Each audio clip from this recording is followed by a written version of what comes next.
Үүрэгт ажлаа хүлээн аваад Хэдхэн сарын нүүрийг үзэж байгаа Завхан аймгийн засаг дарга Жамин Тэв, Тамгын газрын дарга Төвшин Жаргалнаар орон нутгийн тулгымцсан асуудалтай биш Тамгын газрын ажилчдын улс төрийн сонголттой тэмцэж байгаа талаар бид өмнө мэдээлсэн билээ.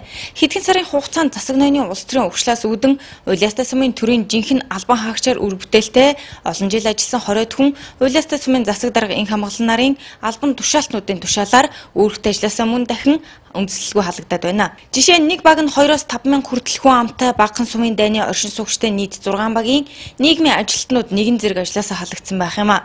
Тэд бүгдээрээ 2 жилийн өмнө сонгон шалгуулалтанд орж тэмцээд тангараг үргэж төрийн жинхэнэ албан хаагчаар ажиллаж эхэлжээ. Хамгийн сонирхолтой нь төрийн албаны тухай хуулиар биш хөдөлмөрийн тухай хуулийн 41-ийн 1-ийг үндэслэл болгон ажлаас хөөстөн өөрөө хууль зөрчсөн хэрэг болж байгаа юм.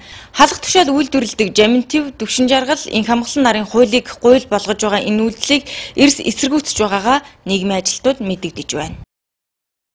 2010 онд төрийн албаагчийн шалгалт өгөөд өгч тэмцээд 2011 оны 1 сард ингээд бид нэр тангараг өргөөд ингээд төрийн захиргааны албаагч болсон.